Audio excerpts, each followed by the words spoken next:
Menurut saya bahwa diskusi ini penting karena saya yakin ini berangkat dari pertanyaan yang kenal mahasiswa.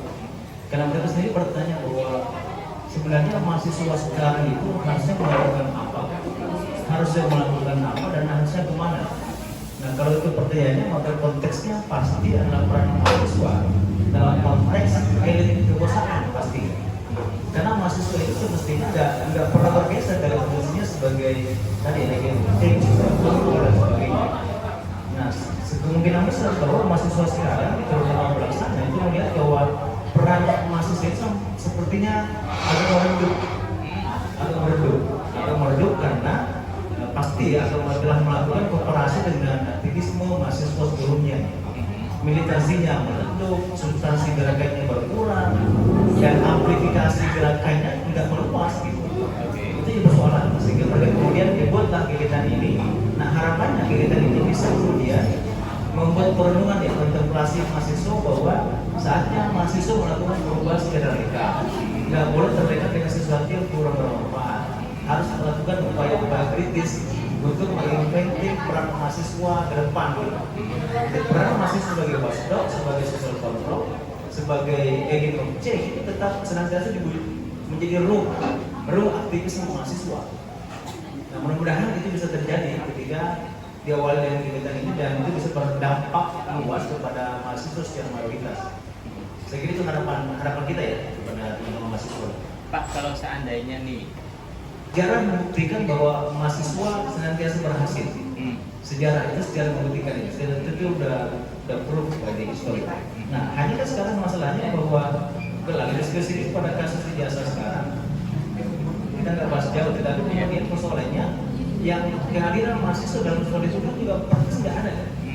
Itu kan juga pertanyaan kepada setiap orang. Apakah masalah ini bukan masalah yang besar? Itu masalah besar. Yang harusnya peran mahasiswa ada di situ. Karena kalau mahasiswa nggak bergerak mana, tugas tadi kan akan semakin tiran, akan semakin menjadi akan semakin buta. Makanya perlu bentuk eksistensi mahasiswa yang gerakannya kan sudah masih pure, tidak ada kepentingan, tidak ada motif yang lain kecuali memang menjaga. Saya sering mengatakan menjaga nurani bangsa. Nah mahasiswa adalah guardiannya, pengawalnya ini. Yang mudah-mudahan itu bisa mewujud di zaman kakak sekarang ini.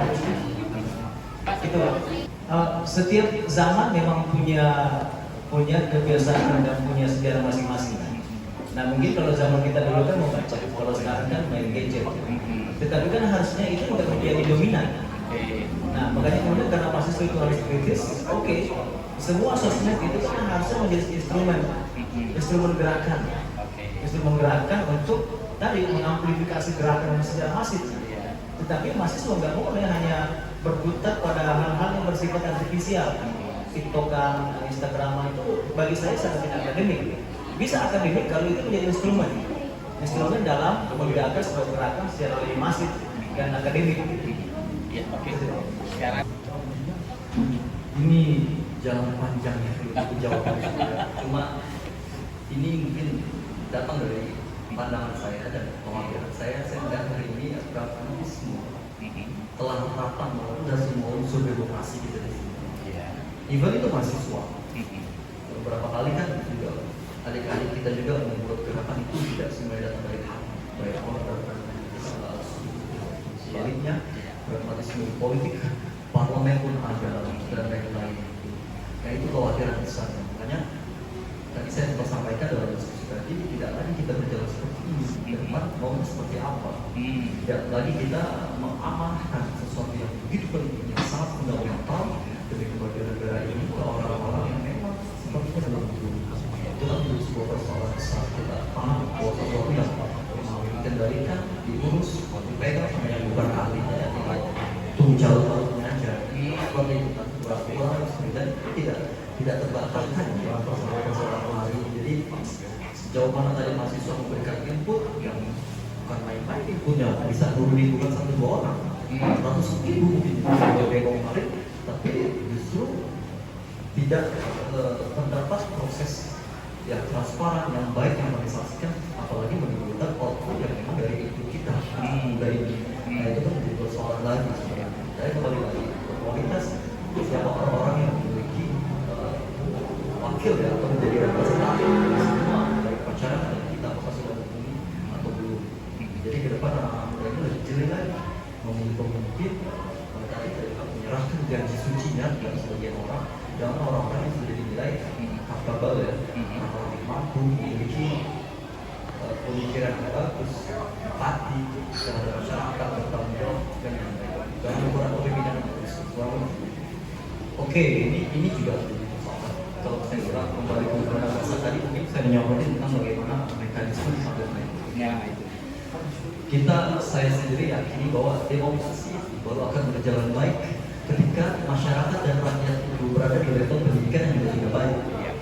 Hari ini memang agak sedikit menjadi sebuah perbincangan diskursus yang sangat besar juga bagaimana rakyat kita yang hari ini yang pengetahuannya masih tinggi, yang minat belajar juga baca bukunya masih rendah dan lain-lain diperhadapkan oleh sesuatu yang mereka harus lakukan yaitu memilih pemimpin yang nanti akan satu periode pemimpin mereka. Ini kan menjadi persoalan juga bagi pandangan saya jika memang untuk dikembalikan lagi yang asli ini juga butuh diskusi yang sangat panjang bagi para pemangku kebijakan kita, bagi para pejabat kita di sana apakah akan dikembalikan dari mekanisme parlemen seperti itu ya, karena dengan catatan penilaian yang sebelumnya terjadi di era sebelumnya juga kan kita sudah melakukan hal itu.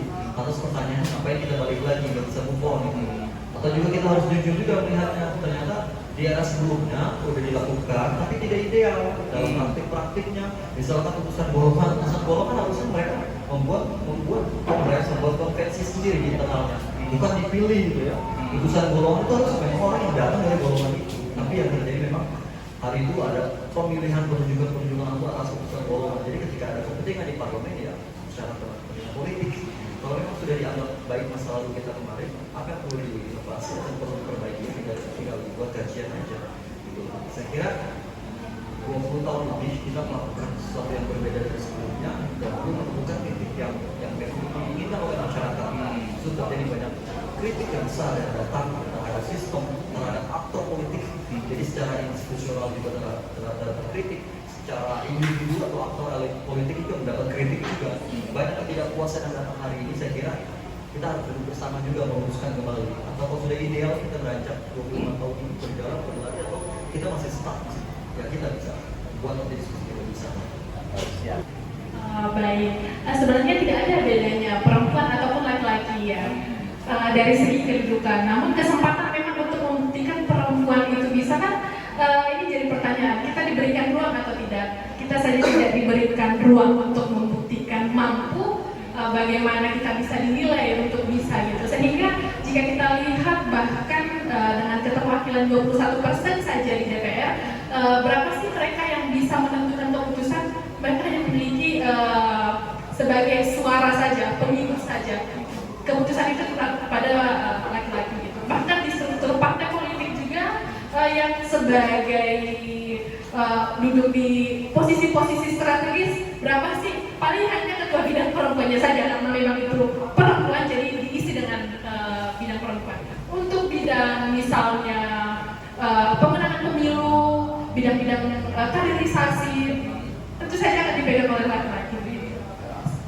Dan saya tekankan lagi sebenarnya perempuan ini juga harus membuktikannya, tidak hanya menuntut mana kita, di mana porsinya perempuan harus diberikan kuota 30%, tapi sebenarnya bukan hanya menuntut volume itu, tapi juga kualitas dari perempuan itu sebenarnya harus kita jawab juga sebagai perempuan.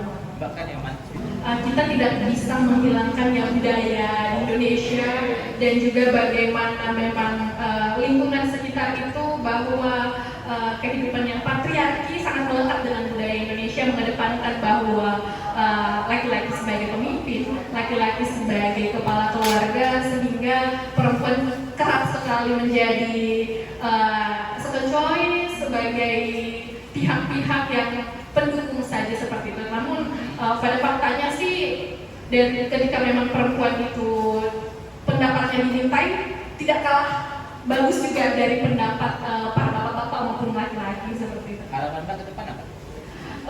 Harapan saya semakin terbuka juga ruang-ruang diskusi seperti ini untuk perempuan, memberikan kesempatan kepada perempuan, dan juga sebenarnya kita sebagai perempuan harus sadar bahwa